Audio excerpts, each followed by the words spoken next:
Ya, sebelumnya Assalamualaikum warahmatullahi wabarakatuh. Perkenalkan, nama saya Bima Wahyu Haryanto dari kelas 12 ATRB.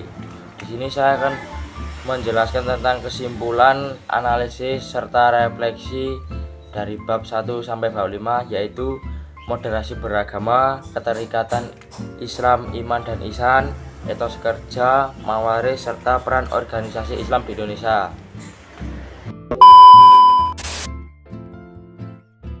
Menginjak ke bab 1 tentang moderasi beragama. Moderasi beragama, kesimpulannya yaitu moderasi beragama sikap bijak dan seimbang dalam mengamalkan agama tanpa sikap ekstrem atau radikal. Prinsip ini menekankan toleransi, kerukunan, dan keterbukaan terhadap perbedaan dalam masyarakat yang beragam. Analisis moderasi beragama. Moderasi beragama ini penting untuk menjaga keharmonisan sosial di tengah pluralitas masyarakat.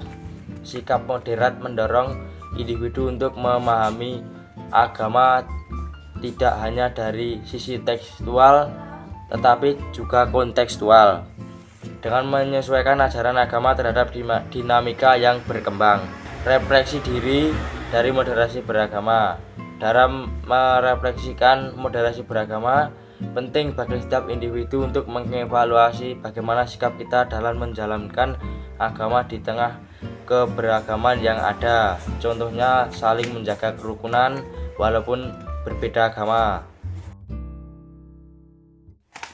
Ya, menginjak ke bab 2 yaitu tentang keterikatan Islam, iman dan ihsan. Kesimpulannya, iman dan ihsan merupakan dua konsep fundamental ajaran Islam yang saling berkaitan. Iman merujuk pada keyakinan dan kepercayaan yang mendalam terhadap Allah, sedangkan ihsan adalah tindakan nyata dari keimanan tersebut. Dengan berbuat kebaikan dan menunjukkan ketulusan dalam setiap perbuatan, iman menjadi landasan keyakinan dalam hati, sementara ihsan mengimplementasikan iman tersebut ke dalam perilaku yang baik dan etis. Analisis keterikatan Islam, iman dan ihsan. Analisisnya yaitu ihsan dan iman memiliki hubungan erat dalam membentuk karakter seorang muslim. Iman adalah aspek spiritual yang terwujud dalam kepercayaan kepada Allah, malaikat, kitab, rasul, serta hari kiamat. Sementara ihsan adalah cara mengaplikasikannya dengan cara beribadah. Ihsan memberikan dimensi lebih dalam kepada keimanan seseorang. Kedua konsep ini saling menguatkan iman, memotivasi tindakan yang baik. Refleksi diri. Pentingnya bagi kita setiap muslim untuk mempertanyakan sejauh mana iman kita sudah terimplementasikan dalam kehidupan sehari-hari melalui tindakan ihsan. Ihsan mengajarkan kita untuk selalu menghadirkan Allah dalam setiap tindakan sehingga perbuatan kita dilakukan dengan penuh kesadaran dan integritas. Refleksi ini juga membawa kita untuk terus-menerus memperbaiki diri ke depan. Yang ketiga yaitu etos kerja. Kesimpulan, etos kerja mencerminkan sikap nilai moralitas seseorang dalam menjalankan tugas serta tanggung jawab di tempat kerja. Etos kerja yang baik menunjukkan adanya disiplin, komitmen, dan integritas yang tinggi. Sikap ini mendukung produktivitas, kolaborasi, serta pencapaian tujuan organisasi dan pribadi. Etos kerja bukan hanya tentang menyelesaikan pekerjaan, tetapi juga tentang bagaimana pekerjaan tersebut dilakukan dengan nilai-nilai positif seperti kejujuran, kerja keras, dan dedikasi. Analisis etos kerja. Dalam menganalisis etos kerja, beberapa aspek utama dapat dilihat, yaitu disiplin. Disiplin individu dengan etos kerja yang baik biasanya menunjukkan konsistensi dalam mematuhi aturan, tenggat waktu, dan tanggung jawab. Komitmen. Komitmen ini mencerminkan dedikasi yang kuat untuk menyelesaikan tugas dengan baik, bahkan ketika tantangan yang muncul. Integritas. Orang yang memiliki etos kerja biasanya selalu memegang prinsip jujur, bertanggung jawab atas setiap tindakan yang diambil. Refleksi etos kerja. Dengan refleksi ini saya dapat menemukan kekuatan dan kelemahan dalam etos kerja, serta langkah-langkah untuk meningkatkan area yang memerlukan perhatian lebih. Etos kerja yang baik tidak hanya memengaruhi kesuksesan profesional, tetapi juga membentuk karakter pribadi yang lebih kuat dan bertanggung jawab serta berkomitmen. Yang keempat adalah mawaris. Kesimpulannya, mawaris atau hukum waris dalam Islam merupakan salah satu cabang fikih yang mengatur pembagian harta peninggalan seseorang setelah wafat pada ahli waris yang berhak. Hukum ini bertujuan untuk menjaga keadilan dan menghindari konflik dalam keluarga terkait pembagian warisan. Analisis mawaris. Mawaris ini berlandaskan prinsip-prinsip keadilan dan tanggung jawab. Keadilan dalam pembagian. Dalam mawaris, proporsi pembagian sudah ditentukan secara jelas dalam agama.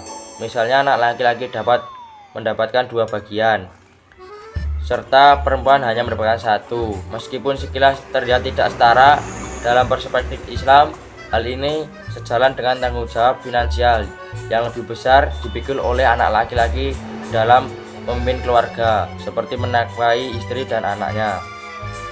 Tanggung jawab terhadap ahli waris. Mewaris mendorong distribusi harta yang tepat untuk menjaga kesejahteraan ahli waris, terutama untuk mereka yang membutuhkannya, seperti anak-anak, orang tua yang sudah tidak produktif. Sistem ini memastikan bahwa tidak ada pihak yang terlantar atau dirugikan. Menghindari konflik. Dengan adanya hukum yang jelas mengenai pembagian harta, mawaris ini bertujuan untuk menghindari perselisihan di antara ahli waris. Cara ini untuk menjaga keharmonisan keluarga dan memastikan bahwa pembagian harta dilakukan secara adil dengan aturan agama. Refleksi diri terhadap mawaris. Dengan refleksi ini kita dapat lebih siap dan bijak dalam menghadapi persoalan warisan, serta lebih memahami keadilan dan tanggung jawab yang terkandung dalam hukum Islam. Yang terakhir adalah bab tentang peran organisasi Islam di Indonesia. Kesimpulannya, organisasi Islam di Indonesia memiliki peran yang sangat penting dalam perkembangan sosial, budaya, dan keagamaan bangsa.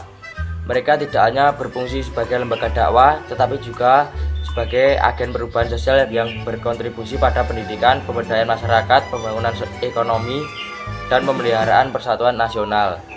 Analisis peran organisasi Islam di Indonesia antara lain yaitu pendidikan. Banyak organisasi Islam di Indonesia mendirikan lembaga pendidikan mulai dari tingkat dasar hingga perguruan tinggi. Dakwah dan pengembangan nilai-nilai keagamaan. Organisasi-organisasi Islam berperan dalam menyebarkan agama Islam yang moderat dan inklusif. Dakwah dan pengembangan nilai-nilai keagamaan. Organisasi-organisasi Islam berperan dalam menyebarkan agama Islam yang moderat dan inklusif. Pemberdayaan ekonomi dan sosial. Selain dakwah, banyak organisasi Islam yang terlibat dalam pemberdayaan ekonomi melalui lembaga zakat, infak, dan sedekah. Memelihara persatuan dan toleransi. Organisasi Islam berperan penting dalam menjaga persatuan di tengah keagamaan masyarakat Indonesia. Refleksi diri. Dengan merefleksikan peran ini, kita dapat lebih memahami pentingnya berkontribusi memperkuat harmoni sosial, menjaga nilai-nilai sosial yang damai, serta membangun bangsa yang toleran dan sejahtera. Sekian dari saya, apabila ada salah kata mohon dimaafkan. Wassalamualaikum warahmatullahi wabarakatuh. Sekian, terima kasih. Ya.